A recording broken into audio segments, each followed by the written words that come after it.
This is a Rogue Media Network podcast.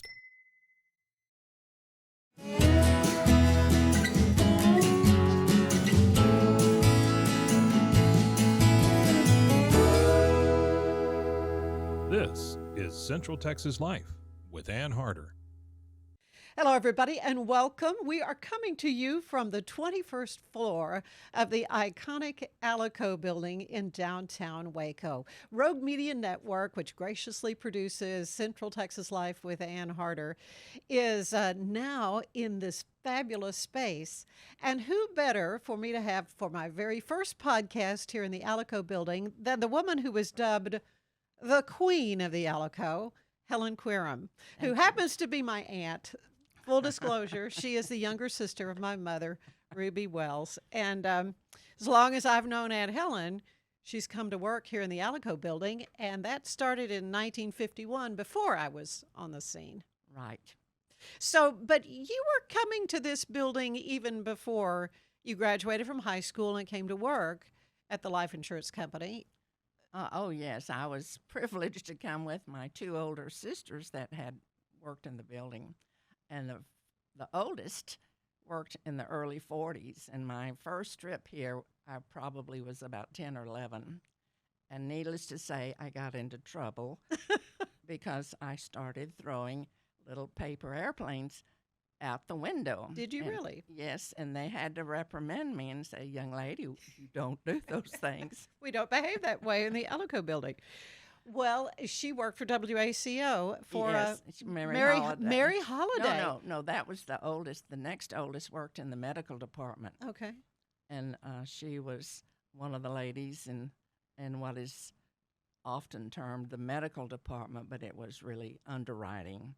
And she was there about 3 or 4 years. And then my other sister came along and worked in another department. So I was well represented by my family in this building early on.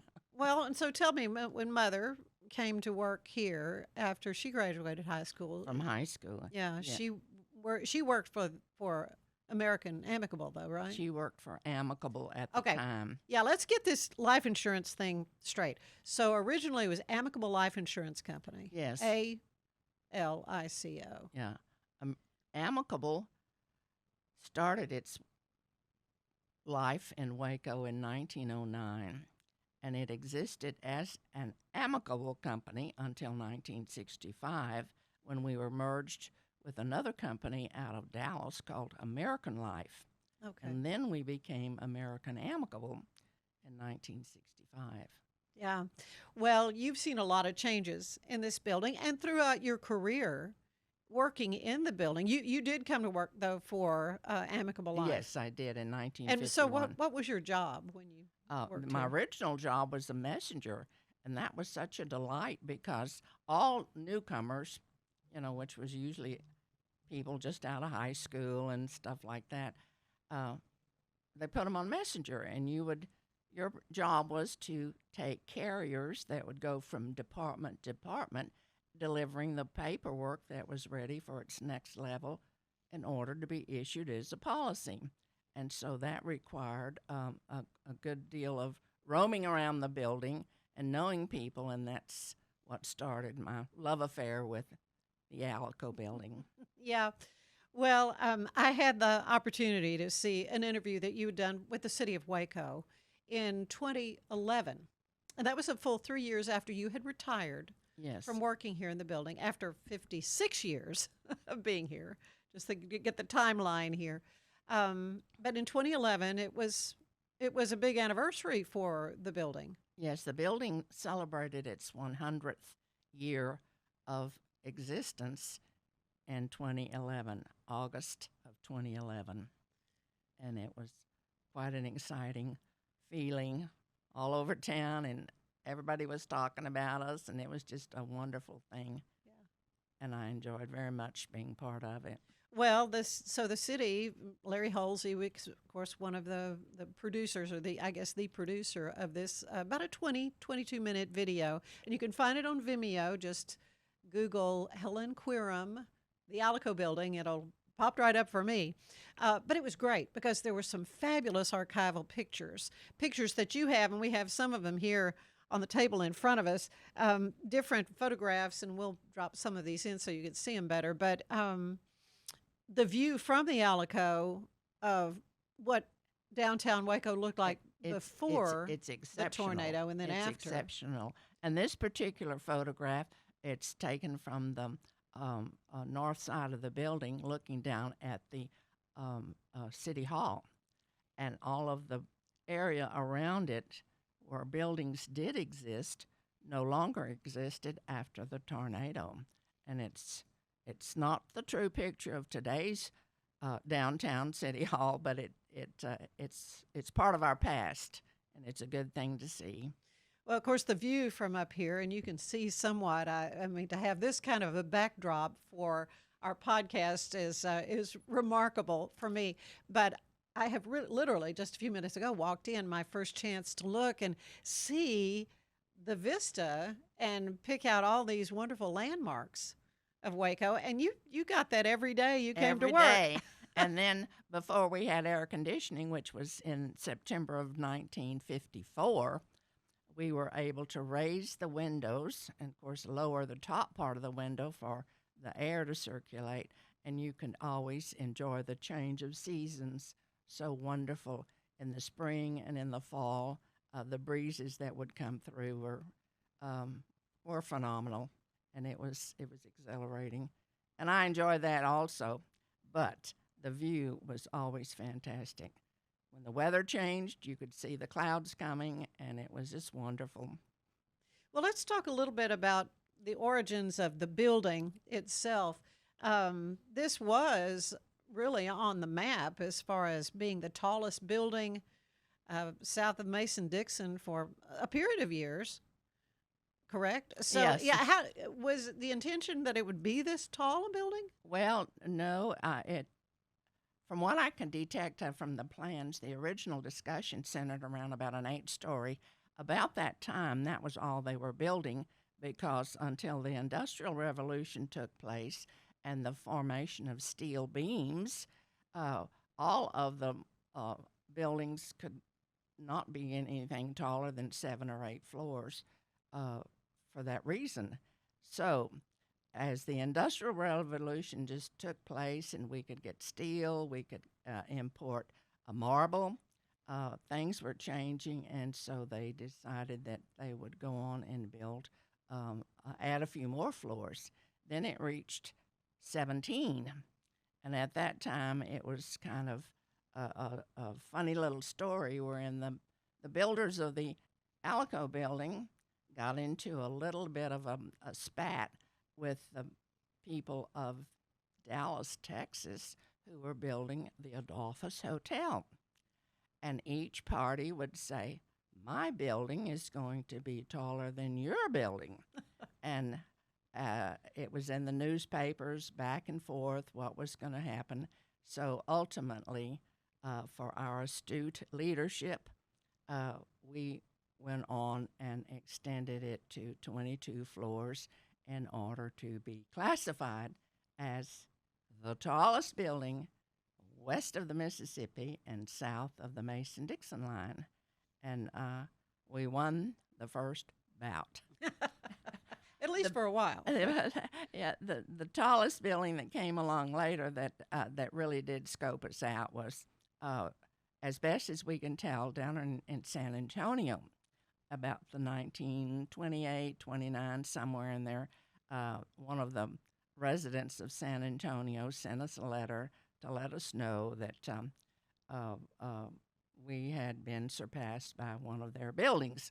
And as the corporate industry revealed, there was a lot of oil in Texas about that time, and so they were beginning to build more and more office buildings, and so more cities were having that privilege of building tall buildings, and but it took them a long time to get taller than my Alico building. Well, and of course, you count to the very tippy top of the flagpole, which brings it to what, 305 feet from Okay. from what was considered the street level, Mm-hmm. not the other level. Of course, we were just saying, and I had seen on the interview you'd done before that there was a fellow who would actually climb up that and paint paint that top ball gold and then the flagpole silver. Yeah, about every couple of years or so, he would come around and say it's time to paint it. And of course, our leadership said, "Hey, have at it," and then he signed the proper documents, of course. And within about 25 minutes, we had a new coat of paint on our flagpole, and we were also very excited over that and if we were down on the street, we'd look up and see the little man scurrying up. That's a braver man than I, that's for sure.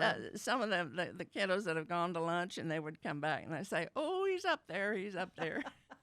Well, because nobody else was allowed to do that, of course. I imagine.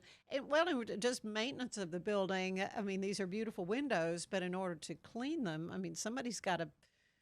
And we had scale a regular up the team side. that would come ever so many years and wash the windows, and that would be a delight to have that. But as we did go into developing our air conditioning system for the building, which they used the shaft in the back of the building as the floor to house 15 tons of air for each floor. Mm.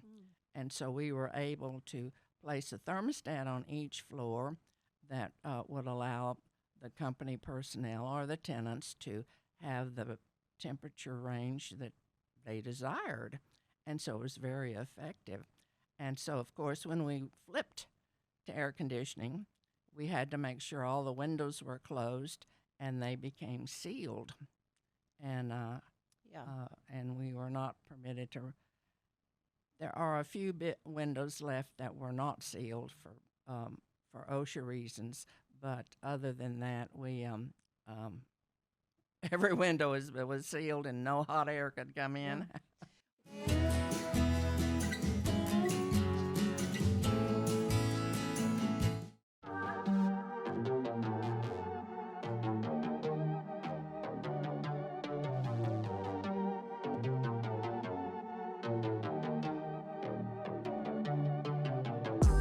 Hey y'all, I'm April, Hi, I'm Caroline. and we have a new podcast for you. What's it called, Caroline? Bloody Happy Hour. It's going to be your new favorite guilty pleasure. We're going to talk about some bloody stuff. Serial killers, true crime, Rape. rapists. Why not join us? We'll have a good time. You literally never know. I don't know what I'm going to say. Bloody Happy Hour. Apple Podcasts, Spotify, or wherever you listen to podcasts.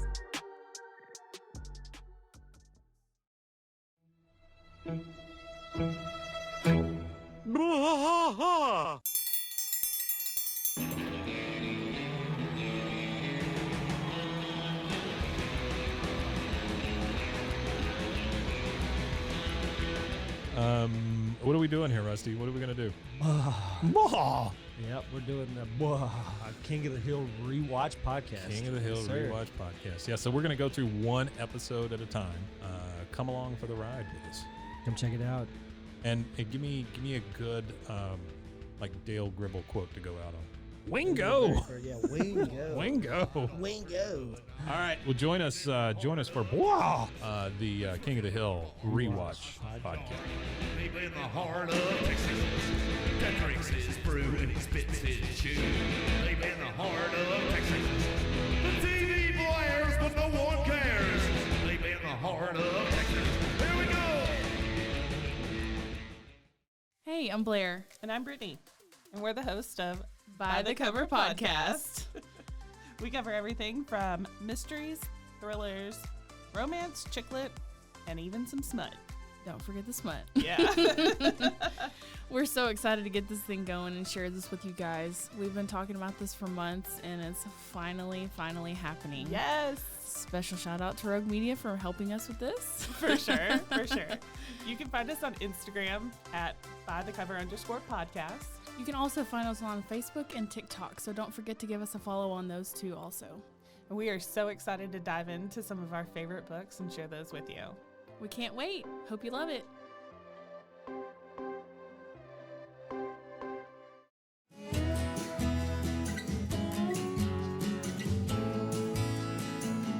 Well, now let's talk about something that happened in 1953 Oh, in the May. tornado. In May.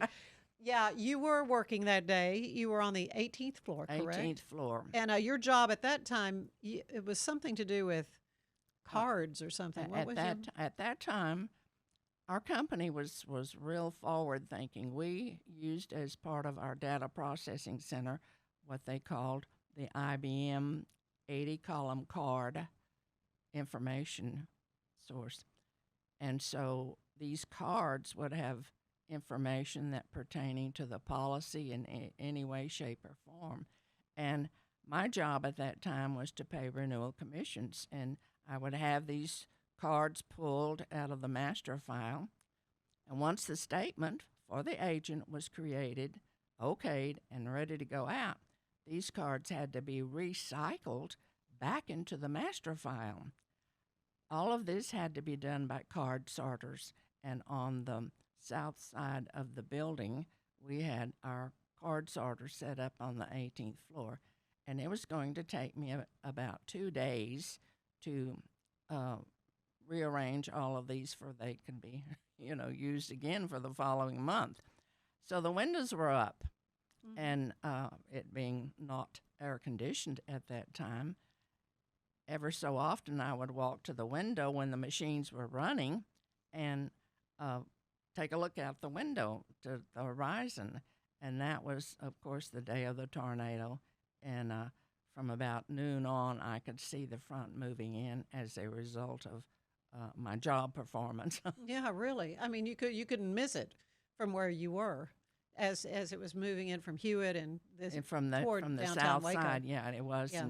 dark and black and ugly and green. Yeah, so the windows, you had the windows up, Oh, yeah. and that probably helped. The process, Somewhat. yes, it did. That process at that time, every morning, our maintenance crew would go through, open each department, turn the lights on, and raise the windows, especially if it were in the summertime. And we had ceiling fans, and we also had floor fans. And needless to say, we were famous for paperweights. Mhm. We had Yeah. we had to use a lot of paperweights, but nonetheless, we had the windows up, and we were able to envision, look, and see what's going on weather-wise. Very easy, and Yeah. I had that opportunity that day to do that. So you were told we need to leave this floor Yes. because it was getting really Yeah, nasty. the supervisors came through and said, put the windows down and go to the center of the building. And then by that was about 4:30. The tornado actually hit our building at 4:36 because that's when all the electricity popped. And by that time, working on the 18th floor, all of the people that had worked on the 21st floor down to 18 were ahead of us. They were already leaving the building, Right. and we had to go down the stairwell. And it was very, very black, very, very dark, and we were young and scared Imagine. and crying a lot. Yeah. And And you had to hold on to each and other. we had to really. hold on to each other Yeah. until we got down to I think when we got down to the 8th floor, we could there was a little bit of daylight. The rain had let up, and the tornado was over, and I went to the window. A friend of mine said, "Come see out the window," which was the Austin Street side. I was on the 8th floor, and when I looked out that window, I could see the RT Dennis building had collapsed, and I think that was when we realized that this was such a tremendous tragedy. Yeah. So many of the victims were in that building. yes. More than 100 people Mhm. did die in that tornado. Yeah, there were 114 people that lost their lives. We lost one employee. Really. Our employee got off at 4:30. I'll backtrack just a little bit because we had so many tenants that normally worked 8 to 5. our company hours were from 8:15 to 4:45. So traditionally, our company employees would start leaving about 4:45, and she had to open the cashier window on the 21st floor to accommodate people who wanted to pay their insurance premiums, which there were many at that time, because they had a chance to go up in the Alico building, and that was quite a treat for them. And at 4:30, she got off and left the building and walked across the street to join her ride, and she got the car, the wall of the RT Dennis building fell on her. Yeah. Well, and of course, we hear, I did as an employee of WACO Radio, and how important WACO was in chronicling what happened and reporting on the aftermath, because WACO was in the Alico building. They set up offices or studios in our building in 1933. The year that they actually left the building, I do not remember, because they built their own building, I think, at the time, but it was before the tornado, because the tall tower on top of the building was not here at the time of the tornado. But they did have some facilities that they were broadcasting from. And I remember hearing audio of Goodson McKee. Yeah, he would worked with stand him on the some. corner Yeah. with his microphone and interview people as they would come into. Another unique thing about the rescue effort was our second floor, which belonged to the First National Bank building, was used for a command center. And so because we had water, our building was equipped for water. We had our own generators, we had water, and so all of the leadership of the city of Waco would come together and be in this floor. And cots were brought in and food, and so WACO can still broadcast, off the street, and they knew immediately who was here and what was going on and things of that nature. It was very effective for us for such a tragedy. Well, it's a fascinating story, and it's a treasure to me that you survived that, having actually gone through the tornado here in the Alico building. Yes.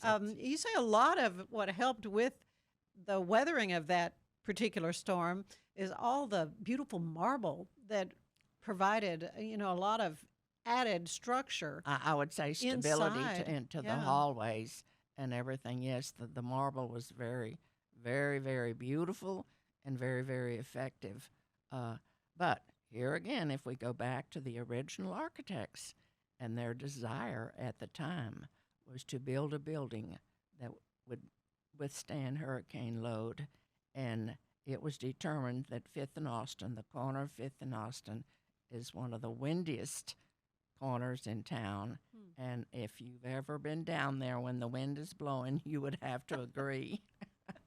Yeah, it just sort of comes right around. Well, topography has a lot to do with weather and how all that works. Just a remarkable part of Waco history. And it sort of, when the tornado did its devastation in 53, it kind of accelerated the move to the suburbs, particularly for downtown merchants. Yeah, they did. They and were. A few had already moved out. The Lake Air Mall had been built, and it was just. It was just evident that at some point in time, some of our major stores would move out, and the tornado just sort of. Yeah. And it also was a dreadful thing to say, but the damage to certain sections of East Waco enabled Baylor University to have a growth pattern and to pick up some more of the space that they needed to enhance their campus. And so we did have a few good things that came, but all in all, it was a tragic day. Yeah. Well, I and what I did not know till I saw your interview is exactly when the big red letters ALICO went on the building. That really wasn't until the 60s, right? That was in the early 60s. And what kind of prompted that? Well, I would suspicion, I don't really know for sure, but we were going to change our name. Prior to all of this, it was known as the Amicable Building. Oh, It yeah. was never referred to as the Alico Building Okay. until the lights went up. Prior to that, it was always, The Amicable. I'm going to the Amicable Building, Yeah. I work in the Amicable Building, or I've been to the Amicable Building. Okay. And so that effectively would be no more a legal name to a certain extent, because the company that owned and occupied it would now be called American Amicable. And so in order to have our letters out there and be known as the American Amicable, we just started calling it the Alico Building. Yeah, yeah. Well, and to me, that's more recent history. I was fascinated to learn that. Another interesting aspect of this building, back when it was originally built, was there was a spring, a natural spring, Yes. underneath that they had to deal with. And for a couple of days they had trouble capping it, but they finally capped it, and we had a well down there that provided artesian water, nice and cool and chilled to the tenants in the building. And we had a fountain that went up and down the building in the hallway, and you could just take your glass and go out there and get you a nice cold glass of water. Really? On many occasions, because it was very, very warm in this building prior to air conditioning. You drink a lot of water. Yeah, and No, we no doubt. shuffled many paperweights. Let me tell you that. Well, I'm grateful that it's air conditioned. That is for sure. Yeah, it's just been it's a fascinating story, and neat to hear from someone who has seen so many decades of change Changing. here. You know, we talk about how, you know, Waco at one time so famously was quoted by Sam Jack McGlasson as being brain dead. Downtown Waco, not the case anymore. And isn't that Just your thoughts about how things have changed. Oh, I just think it's wonderful, and I think it's beautiful. I think we have a lot of people that are involved and are anxious to help promote Waco, and it's all of its wonderful history, as well as its capability of being leaders in the corporate world. And so it's just delightful to see that finally taking place. There was a couple of decades in there where we were all working very hard to change the scenery, and it just didn't quite catch hold. The mall on Austin Avenue with we the had one-way the mall. We worked on that, that didn't and we work went out. through all that saga of changing it back where the traffic could come and go, and just various things of that nature. And but we were very, very excited when it started getting back, and Baylor was beginning to expand its campuses, and it was just and we were having more retail as well as more manufacturing move into the community. And so we were just delighted to be able to see all this come about. Yeah, of course, Chip and Joanna have really been a catalyst for that. And I can remember on Fridays, I'd go pick up my mother, your older sister, Ruby, and we'd go to lunch or do something. But anyway, we'd kind of drive around the outskirts where the silos were. And she said, you know, when we were kids, we would ride our bicycles up to and they were old and rusty then. So I can just imagine. from your home there on Bells Hill. You grew up on Bells Hill. Yeah, to ride your bikes around those silos, and Yeah, now and it it is was a just- vacation destination. Yeah. Who'd have thought? And that is it's just fantastic. Because when the silos were originally built, they were part of some kind of a grain type. Yeah, yeah. You know, and they were sorting and salvaging the grain, cattle, and all this kind of business. So there would be an aroma, a very sweet aroma of ground up grain. Really? And we if the wind were kind of right, you could smell it. and But it you would be smell it real up here. different. It would be real different. Oh. And yeah, I got tickled. We talked about that. Oh, they're grinding grain over there. we would laugh and giggle about that. Oh man, so much we can talk about the building. You know so much about the history of it, and the ins and outs. And for the later part of your career here, you were working as a manager, helping with placing Oh. people in the office Yeah, suites. I took I got my real estate license, and with an emphasis on property management, and so I started the working with as a real estate coordinator for the company and leasing, and of course we had lots of people that would want to put an antenna on top of the building. And we bet. went through that particular period of time where we were leasing antenna space. Then, as our company, part of our company was moved to Houston in 1984, we were able to free up office space. So once again, round robin, we went back to being an office building with space for rent for various tenants. And we were very delighted to be able to do that and have other people, new people, share the love for our building like we did. Well, Rogue Media is the latest on the list. And we welcome them. And here I am speaking as though I'm still here, but it's a part of your life. I mean, it's very few people realize that it's my building. Yeah, it's your. Well, of course, it's your Queen of the Alico. Of course, it's your building. And in fact, in this article, there's a picture of you up on the roof.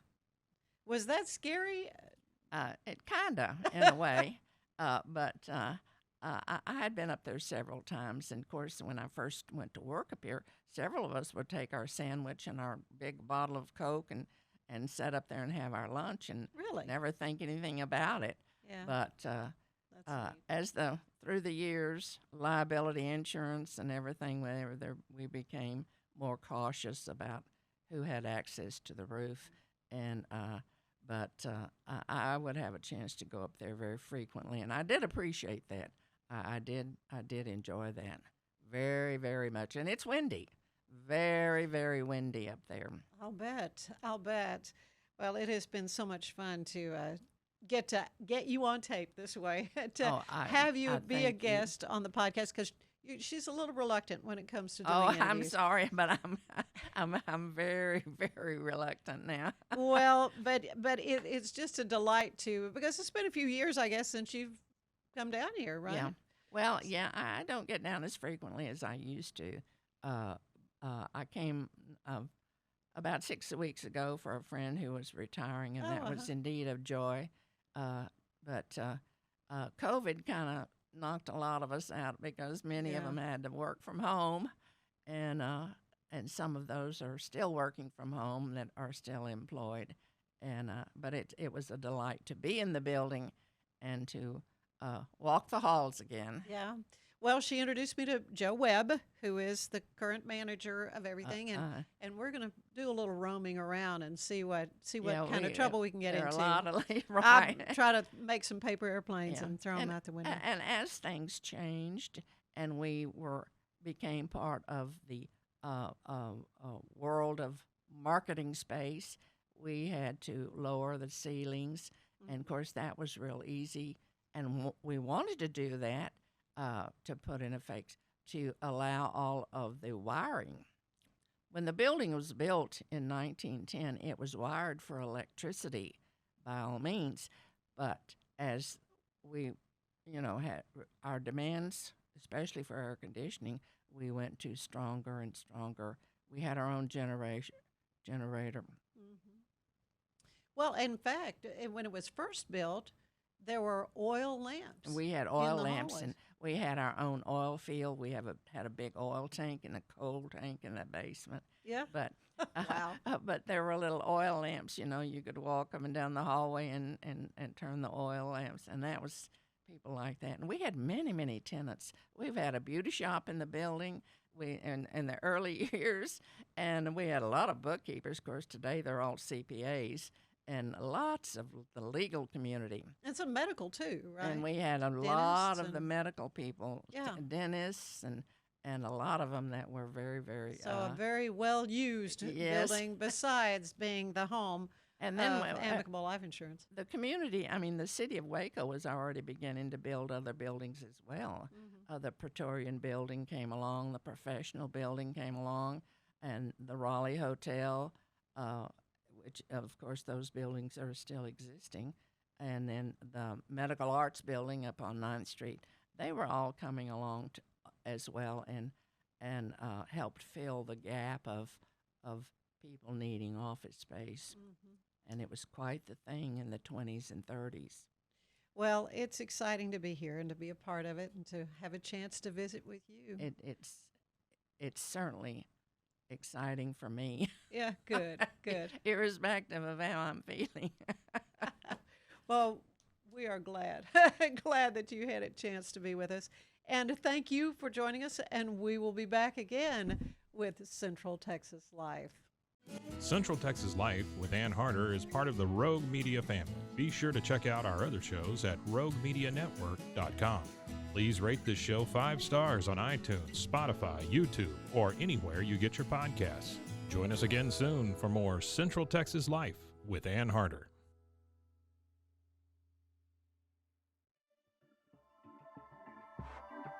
This has been a Rogue Media Network production.